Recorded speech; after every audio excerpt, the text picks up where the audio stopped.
I still can't get over that. Crazy. I know. Mayfield after the game. Hey, guys have never heard of him. Literally introduced the guy before the game started. Hey, Blake, how you doing? Same thing with Alex Van Pelt. Yeah. I love the Stefanski story. He knew something happened on the first play because his kids were going crazy upstairs, and and he was on delay. All right, we'll examine NFL coaches' top 10 list coming up next. This is Brent Musburger, and here is your VSiN action update. Now, here are the latest lines from my guys in the desert. A top 10 college basketball matchup in Ann Arbor today as Michigan lays 4 against Wisconsin. The Wolverines off to a 10-0 start, 8-2 to the number. Wisconsin 10-2, 6-5 against the spread. The total 134. Number 19 Duke visits number 20 Virginia Tech. Blue Devils a 1-point favorite of the Castle Coliseum, 141.5 the total. Number 6 Kansas laying 3.5 at Oklahoma State. 10th ranked Tennessee a 12-point favorite at Vanderbilt, 137 at Memorial Gym. The NHL opens up the season tomorrow. Wells Fargo Center in Philadelphia. Flyers at $1.25 favorite over the Penguins. Another big NFL playoff weekend is coming up, plus daily hoops and tennis betting action, and the NHL drops a puck this week. Get all the VSiN's insights as an all-access subscriber. Subscribe today at vsin.com/subscribe. That's VSIN.com/subscribe. With your action update, I'm Mike Senna. Get the latest VSiN odds at VSIN.com. And remember, cash and tickets is what it's all about.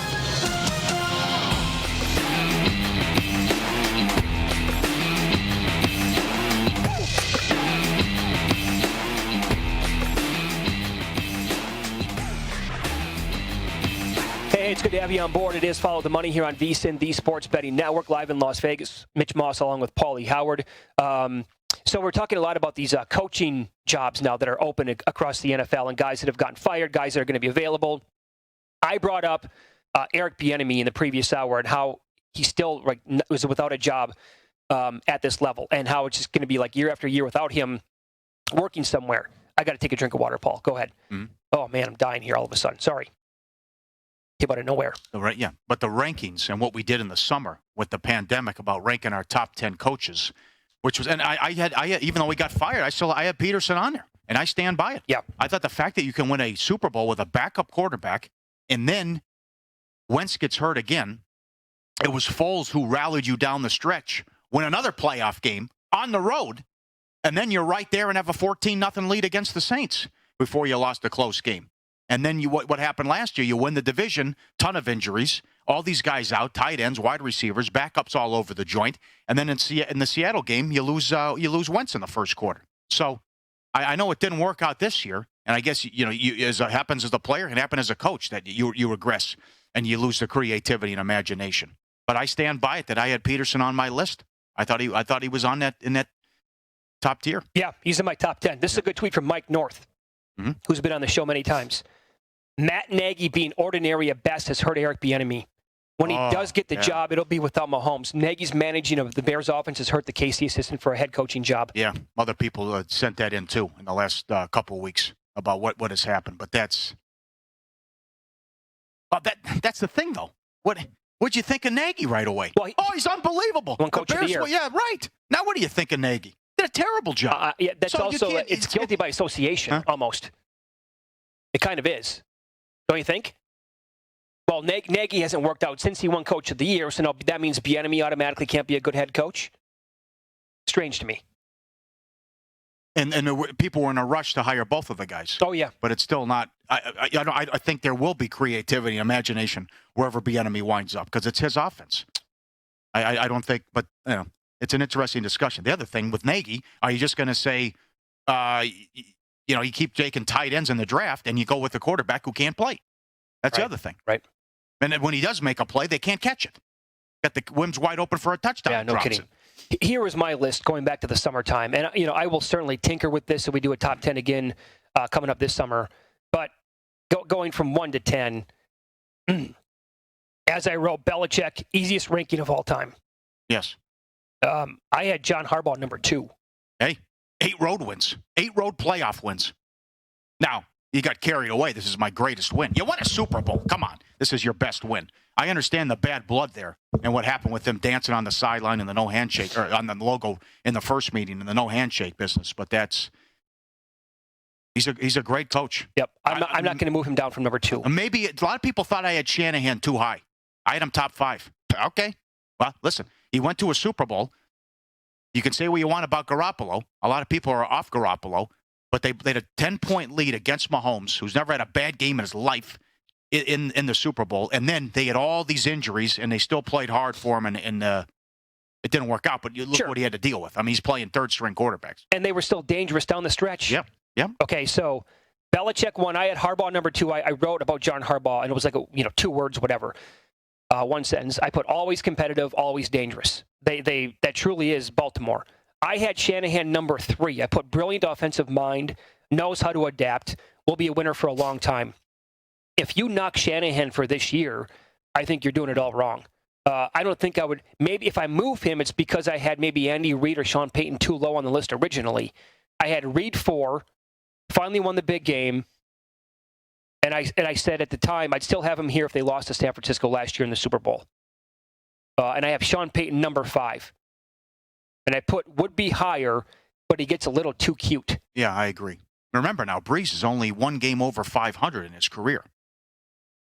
And there's a couple bad losses that Payton has suffered in his career in the playoffs. On my list in the summertime, I had Doug Peterson number 6. And I said I would love to see what he would do with an entire roster that remains healthy for a full season. I will tinker a little bit. God, excuse me. Peterson's going to drop down a little bit. But, again, this goes back to where I had guys maybe a little bit too low on the list. I had McDermott number 7 last year. Great defensive mind. I put Buffalo would be a force with a good quarterback. And now look at this. They have an MVP candidate in Josh Allen, and they are a force. So I think maybe McDermott goes up a little bit, and I had McVay number 8. And I think McVay might go up a little bit as well. Well, you were spot on in your assessment here. I mean, you wrote he deserves a ton of credit for making Goff look good and going to a Super Bowl with Goff. Now that's on ownership and management to reward Goff with that big contract. That was lunacy. But I think we know Goff is average at best, and that's being kind. Yeah. I think McVay, you got to look at this and say, maybe we crowned him too soon about, this guy is so smart. It's unbelievable. Well, look also what he's dealing with. Look what he's working with. Sure.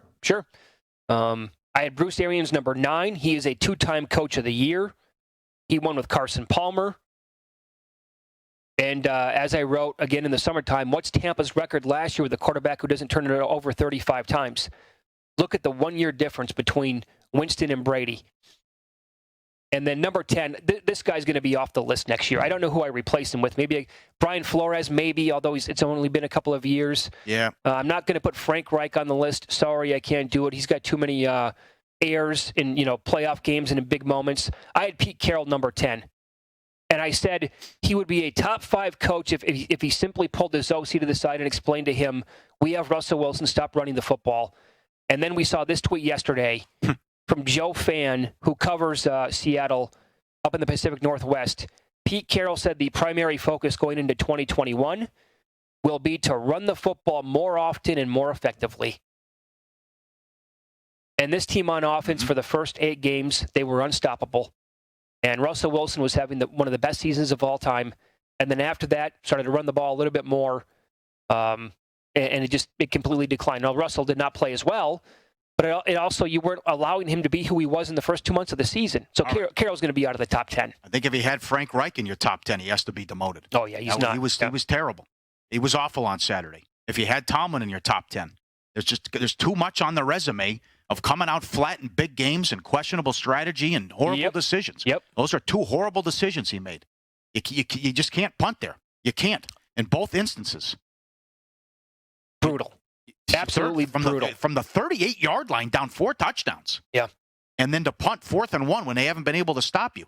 Flores goes in the top 10. I can't. Great job. Now, what do we do with Stefanski? Oh, wait a second. I don't have him here. And he credits Van Pelt for great job with the play calling.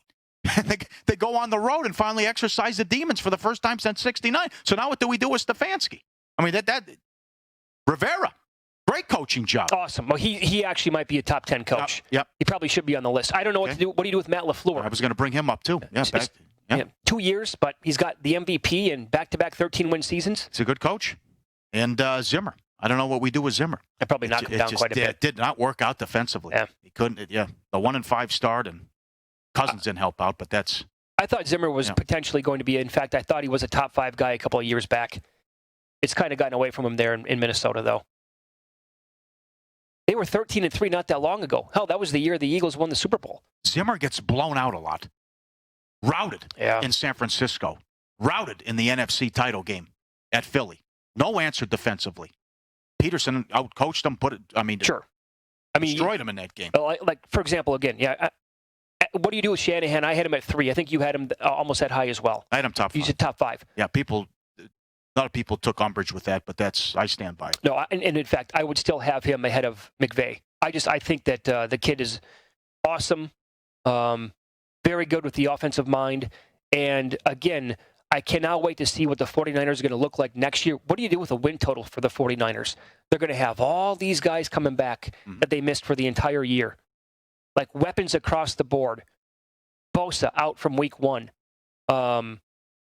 Obviously, the injuries to the offense that were just peppered across the entire roster. And they might be favored to win the NFC West next year with everybody that they have coming back. So I don't think, again, maybe a Reed goes ahead of him, maybe a Peyton. I still think I leave Peterson in the top 10. They won a Super Bowl not that long ago. What do you do with Vrabel? I don't put him in there. Went to the AFC title game. Yeah, There's a lot of toys on offense, but he was a defensive guy, and they can't stop anything. I know.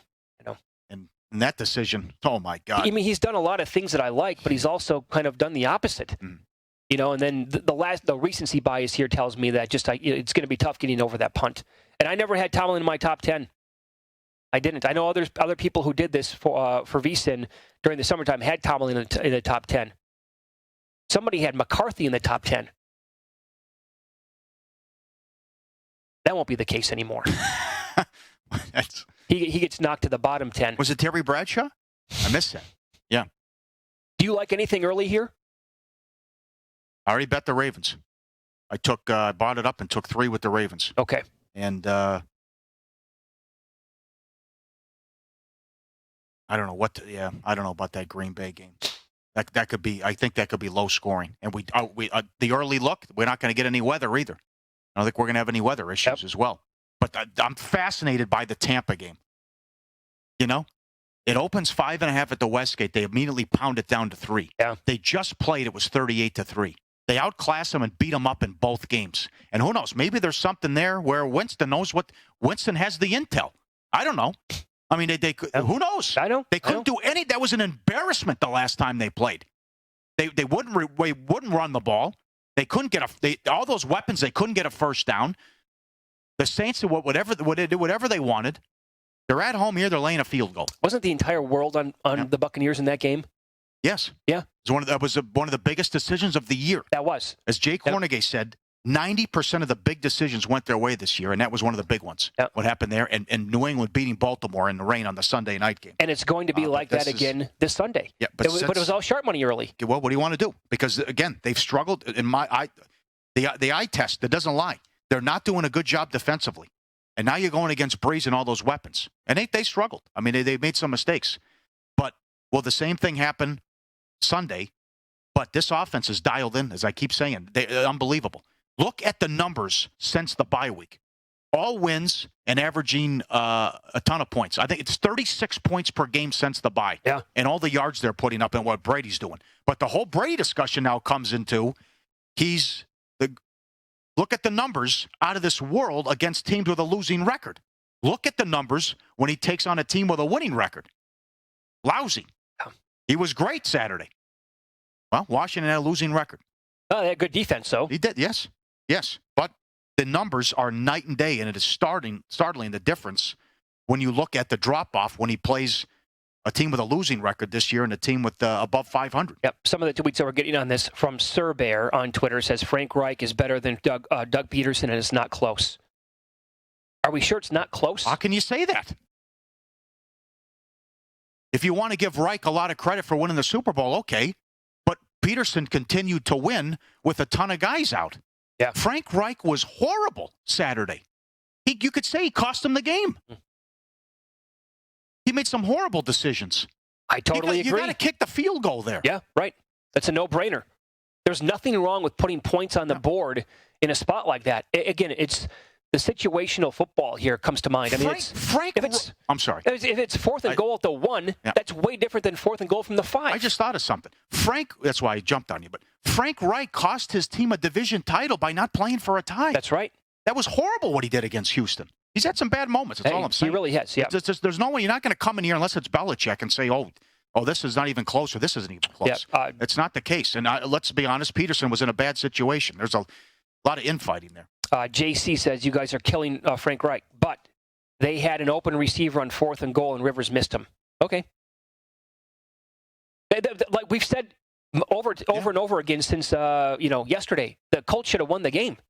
Yeah. Hilton had a couple drops too. Yeah, Colts had the Bills. How about that? How about the clock management, guys? That's the head coach. It is. That was an embarrassment. They took over at the 13-yard line with 2:30 left. They were going to run out of time, and they needed a field goal. That's unacceptable. That's on the head coach. He makes a lot of mistakes.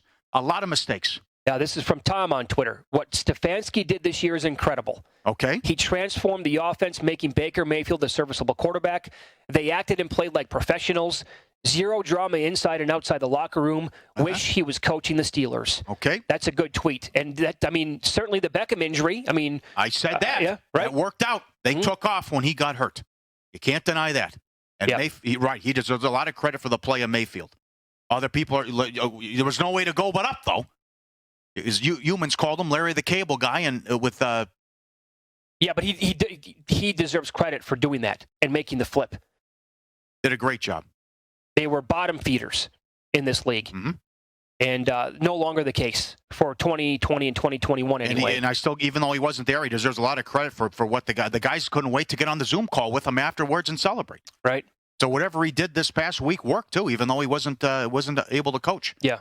And as we're talking about top 10 coaches in the league, I mean, it's his first year as a head coach. I think it's an overreaction to bump him and put him in the top 10 as a head coach. This year, certainly. I don't know about how are you going to keep Flores out? The goal and the mission was to tank. And then they were competitive and won games and actually beat the Patriots in a game they had to have last year. Yeah. And then they come out and he doesn't have much to work with at the quarterback position where they got to play Tua. He's done a hell of a job. Yeah. Yep, no debate. All right, let's follow the money here on VSiN, the Sports Betting Network, live on a Tuesday morning. Hopefully the coughing fit is dead for the day. We really need to appreciate how great the NBA and the NHL bubbles were earlier in 2020, especially considering the latest news that we have in the NBA. We'll get to that coming up next.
you're a horse racing fan, First Bet is the place for you. With wagering on races at more than 300 tracks and AI-assisted picks, it is the easiest way to bet on your favorite sport with secure payments, attentive customer service, and a reliable website, all brought to you by ExpressBet. Sign up using the promo code Vegas100 today and get up to $100 match bonus on your first deposit. Visit first.com/bet/Vegas100 for details. That's 1st.com/bet/Vegas100, promo code Vegas100. Some breaking news today. Dave Hall tweeted this out, who is a morning anchor out here on the local Fox 5 affiliate. Sheldon Adelson has died at the age of 87. Ooh. Sands Corporation released a statement saying he died from complications of his long fight with cancer. Las Vegas loses a casino giant.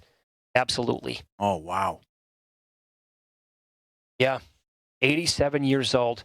Passes away. Sands released it. He was, he's huge for the entire industry. There was a couple reports yesterday about that the NBA might pause the season today.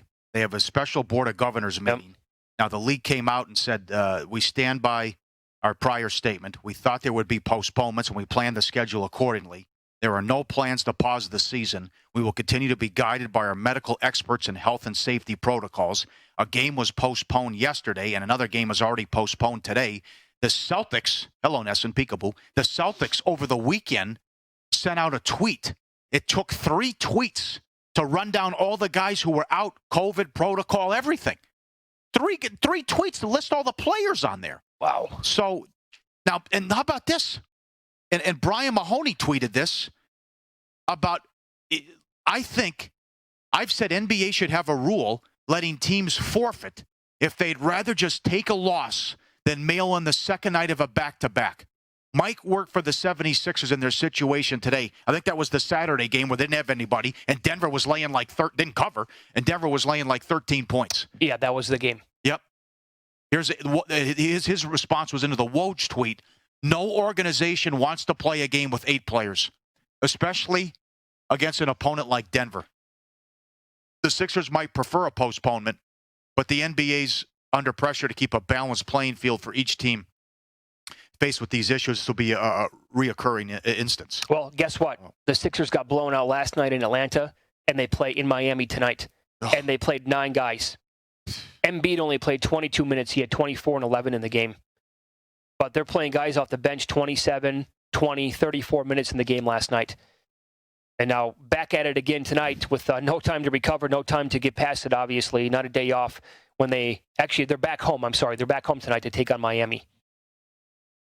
It's a quick turnaround, man. I don't know how the Dogs have continued to be killing it, but this is, how do you handicap this stuff about when all these guys are out and crazy line moves? And this is, how about what Matt Metcalf says? Sharp guy here. We know that. We've interviewed him. He runs the book. He said he hasn't beat the bettors once on information in college basketball. Yeah. Which I would say a lot of it's probably COVID related and other business. Think about that.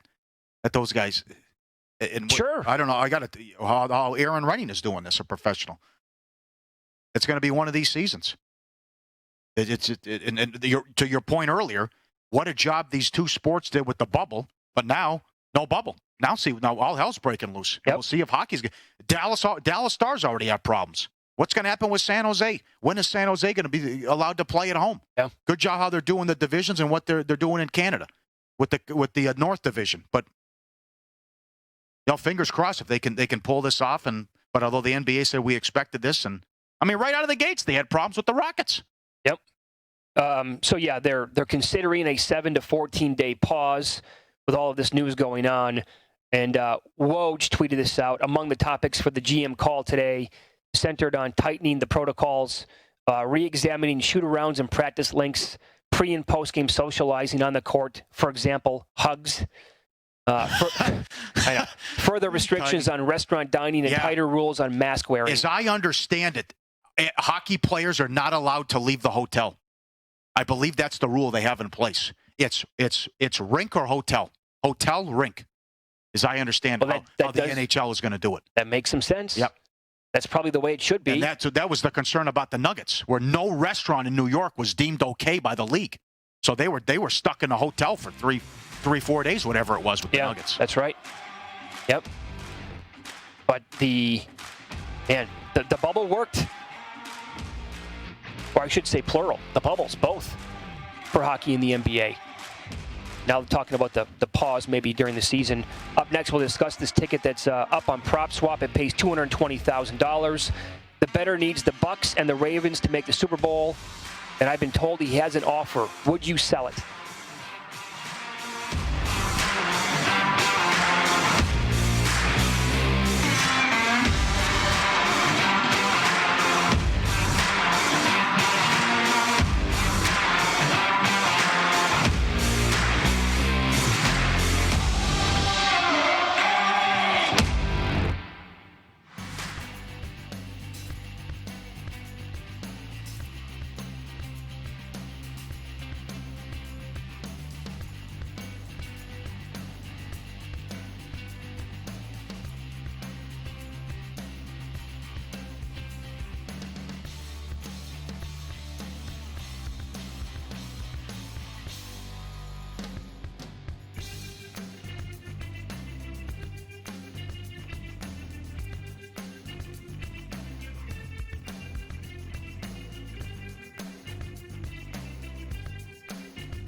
Wait days for your winnings. Cash out instantly with BetRivers' new feature, Rush Pay. Get your cash when you want it at BetRivers Sportsbook, the industry leader with exclusive bets, daily specials, odds boost, and the most in-play betting options out there. As always, get a $250 match bonus, fastest payouts, and only one-time playthrough at BetRivers, your hometown sportsbook.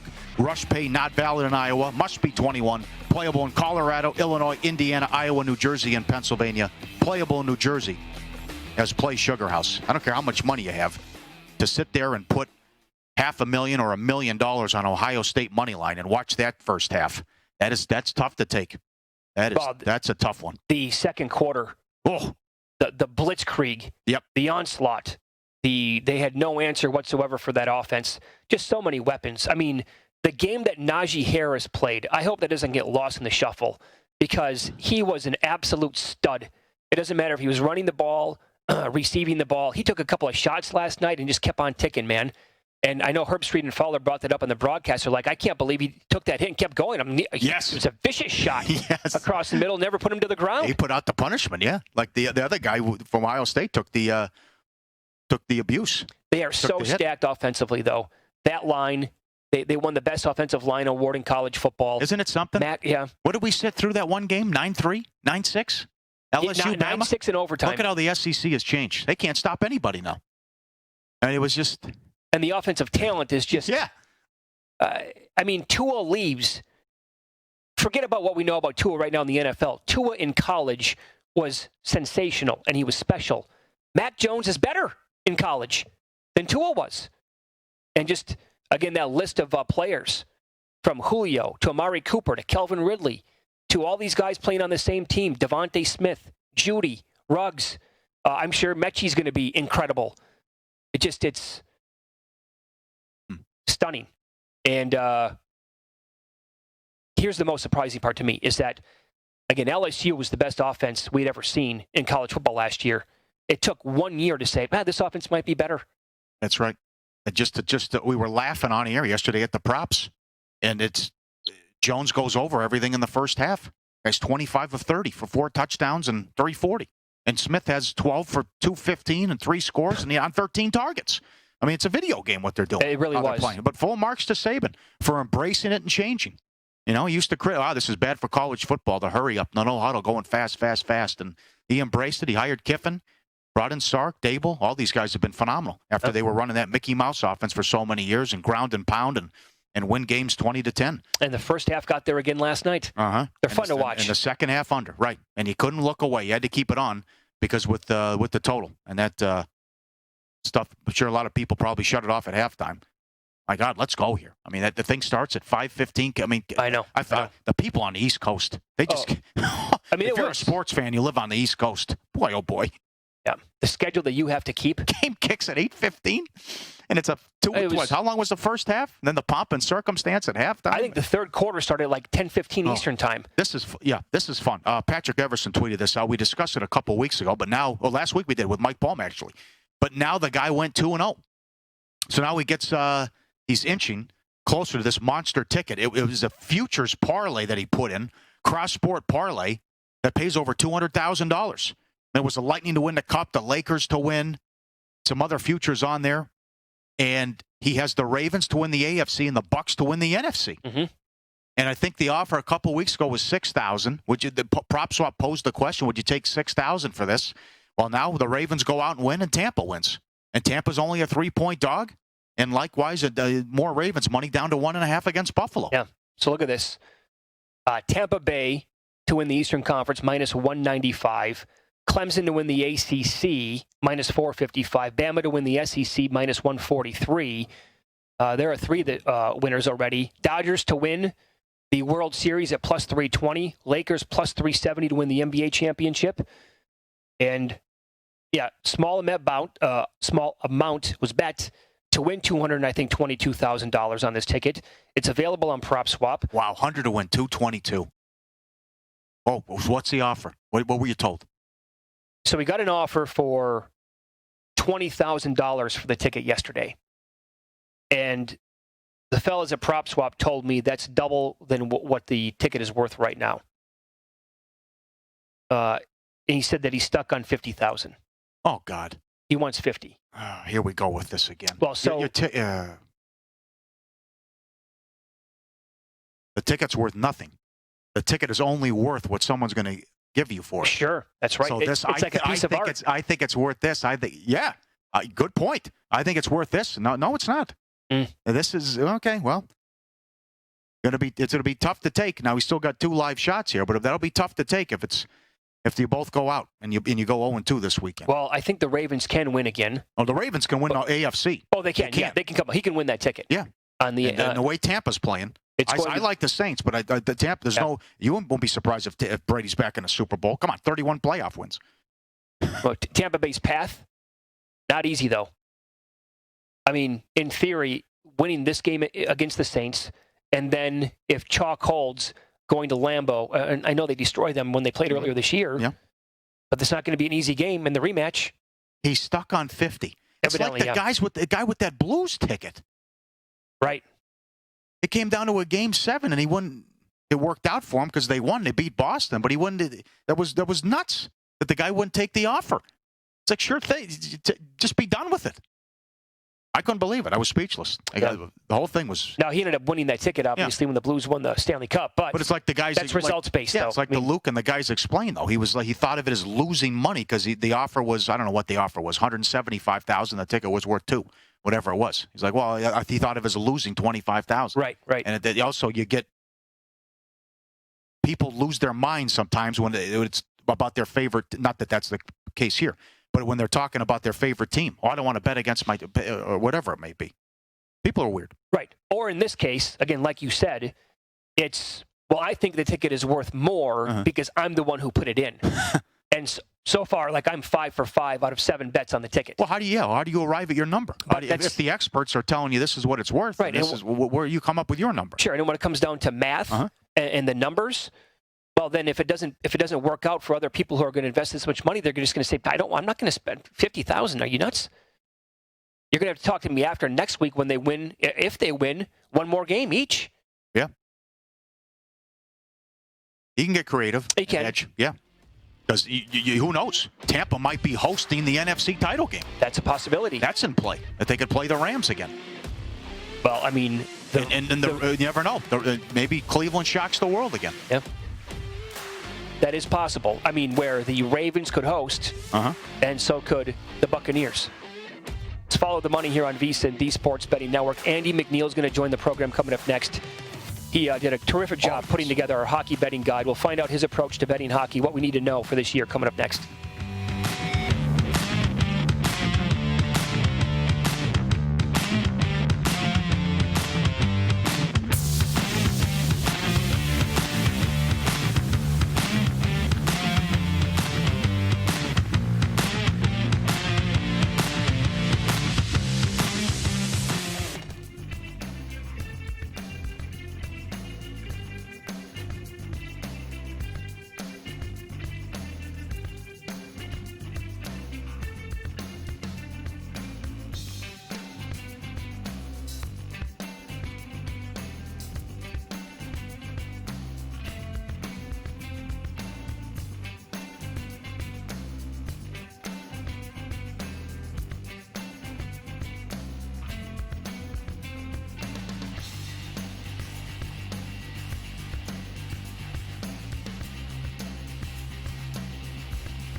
betting knowledge with an all-access VSiN package that includes our daily email best bets, 24/7 video streaming, an 86-page NHL preview, which is outstanding, and Point Spread Weekly, the betting guide. It's less than $1 a day, plus you get a free trial. What are you waiting for? Sign up today at vsin.com/subscribe. And now the gentleman who helped write and put together the entire betting guide, all 86 pages of it, Andy Mcneil, joins the program now. Andy, terrific job again this year. It really is the layout, the information, the numbers that you have in here. It is phenomenal. Kudos, man. Tip of the cap. Thank you very much. And I mean, I couldn't have done it without the great help of the team there at VSiN. They made my content look fantastic. So this year, for people that really want to get into betting hockey, what are some of the most important metrics that you track in helping, form power ratings and how you want to bet the league this season? Yeah, I think especially early in the season, it's going to be important to look at some benchmarks. What should we expect out of some teams in terms of puck possession that's generating shot attempts for and suppressing them? The shot attempts against. Expected goals is another modern hockey statistic that I put a lot of stock into. These are statistics that haven't been around all that long, but aren't that hard to understand once you dive into it a little bit. There's a pretty good primer inside the 2021 betting guide. But yeah, I recommend people set benchmarks for things like puck possession, scoring efficiency, goaltending, and then don't overreact so much to the wins and losses. Only make changes to your power ratings when a team has under or overperformed those benchmarks over a large enough sample of games, especially early in the season. Unbelievable backdrop, by the way. Repping the great one and also Bobby Orr. I mean, that's fantastic there. We'll love that. Okay, so you wrote about this. So now we're reducing the season by 30%. So let's talk about the luck factor here. And as you wrote about, you're going to have a good team miss the playoffs and a bad team make the playoffs.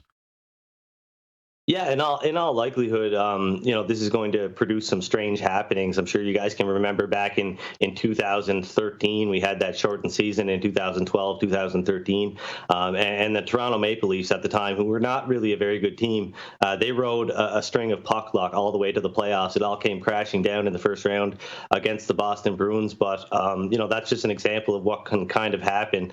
When you mess with the sample size, in this case, taking an 82-game season and reducing it to 56, you're increasing the chances that the end results, the standings, are a product of luck. And that's not to say that all of every team that makes the playoffs will do so just by luck, but it's just there's a lot better chance that things will play out the way you expect them to if you give them more games. Less games increases the chances that someone will luck out and make the playoffs, and somebody might run into some bad luck and miss the playoffs.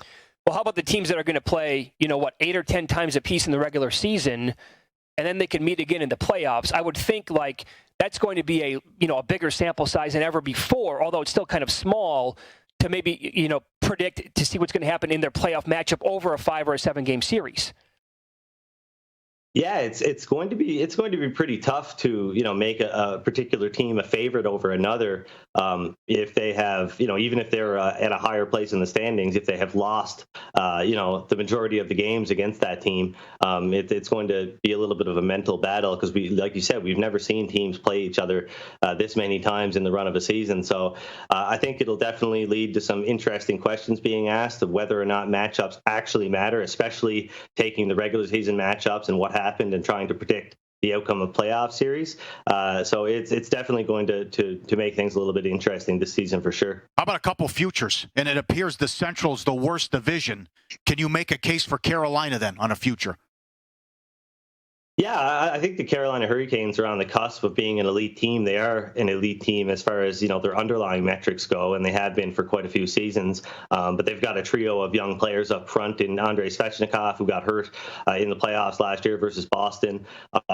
Sebastian Aho and Tervo Teravainen. That's just a fabulous young trio to have. I could easily see all three of those players break out in a big way this year. They've got one of the best defensive pairings in the league in Dougie Hamilton and Jacob Slavin. It wouldn't surprise me in the least to see both of those guys produce at a 60-point pace. I think Hamilton is a guy that's going to get some Norris consideration, assuming he stays healthy. But yeah, I think the Hurricanes at plus 350 probably the best bet in the Central Division as far as a division winner. Okay, and so a lot of people like them to win at least the value on to win the cup as well. How about the North? Yeah, Should it be Toronto?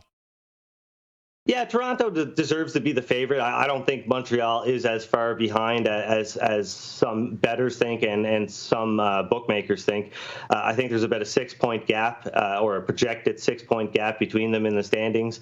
But for example, they open up things on Wednesday night. I've got the Leafs as a minus 115 favorite there. So I know over at Circa, they're hanging Montreal plus 124 in that opening game. So I think that's a pretty good bet.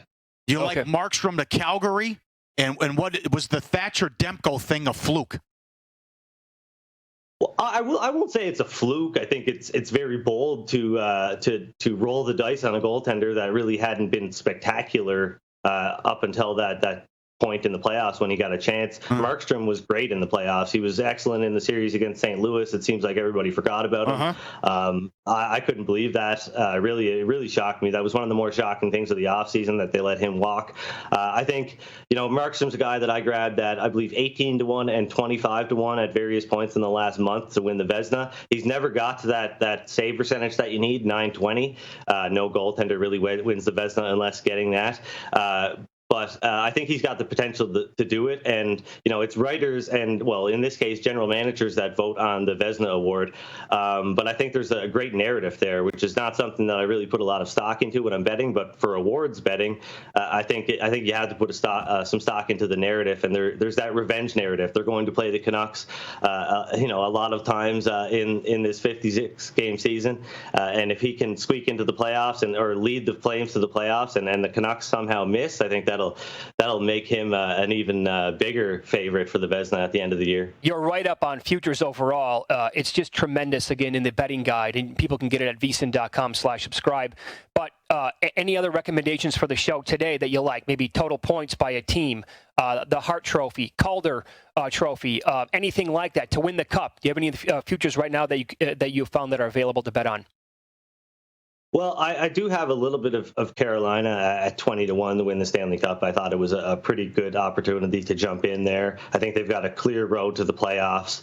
Like you said, the Central Division, I think there's a big gap between Tampa Bay, Carolina, and Dallas. And Dallas is a team, who's experienced some issues here. They've had their season postponed a little bit from the 14th all the way back to the 19th. They had 116 days to complete 56 games. Now it looks like they're going to have to complete their season in 110 days or less. So they're a team that I gave about a 54% chance of making the playoffs. I know over at DraftKings, they're hanging plus 155 to miss the playoffs. I think that's a pretty good bet if you're looking for a season-long bet, the Dallas Stars to miss the playoffs at plus 155. I would call it about a coin flip right now that happens. Okay, give us a team or two in the league that you really like, but maybe they have some shaky goaltending. And if they get it, then they can actually, become a force potentially. There's a couple of teams. Carolina is a team that, you would like their goaltending to be better. I don't think James Reimer and Peter Mrazek is a bad tandem at all. I think they're a little bit unfairly criticized sometimes for their body of work. But yeah, you'd like them to have a better situation in goal. The Oilers, they're the team that I think of when I think of shaky goaltending, though. I mean, they've got some generational talents in Connor McDavid and Leon Draisaitl. They've got a great team kind of shaping up here, but it's goaltending that holds them back. Mikko Koskinen is an unproven goaltender at 32 years old. They're riding the corpse of Mike Smith into this season. I'm not sure what the point of that is. I don't know who's driving that bus, but it seems really, really crazy to risk all of the potential that team has on that goaltending duo. How about the Penguins? Now they let Murray walk, and now what? I think Crosby's 33, Malkin's 34. Is there enough around those two? Yeah, well, those guys. I mean, you can. It seems like you can just put whoever on their lineup, and I mean, you could put me and you on their wings, and they'd probably do all right. It seems like they do that every year. They bring some nobody out of nowhere and make them relevant. And I expect them to do that again. But they were really hammered by the injury bug last year. Malkin only played 55 games, and he was still one of the top scorers in the league. I think they're a team that's probably got a chip on their shoulder this year. They really didn't deserve to have to re-qualify for the playoffs against Montreal in the bubble. I think they were. It was very impressive that they finished in 5th, given all of the injury trouble that they had in 2019-20. So, for them to have to re-qualify for the playoffs, I think they're going to be a little mad about that, and they want to rectify that and reestablish themselves as one of the top teams in the league. I think Jarry, it's a good chance to roll the dice on him this year. I wasn't really sure why they went with Murray in game 1 of the playoff series versus Montreal, but I think Jarry is the goalie of the future, at least in the short term. All right, Andy, we have like 15, 20 seconds here. You mentioned maybe the Canadians tomorrow night plus 124. Anything else in opening night that you like? I definitely lean Penguins over the Flyers at plus 100 or better. I think Pittsburgh is a much better team. Philly is a candidate to prove me wrong this year, but I don't see a whole lot in the Flyers. You can follow Andy on Twitter. He is at Digital Gambler. Again, phenomenal job putting the guide together, and people can get it today, Andy, at vsin.com/subscribe. Thanks so much for the time. Yeah, thanks for having me on. 86 pages. 86 pages. $9.99. Hello, Rogers. Yep. Hello, hockey fans. You got to get it. It's unbelievable. You'll love it. Blackhawks Lightning, first period over tomorrow. No need to mess around. We're back. I can't wait. I've seen parlays already from people that are putting them in. Yeah. Here we go with the first back. periods again. Yeah, up next, something that we did not touch on with Andy. I love this 2-game event that the NHL is going to be putting on.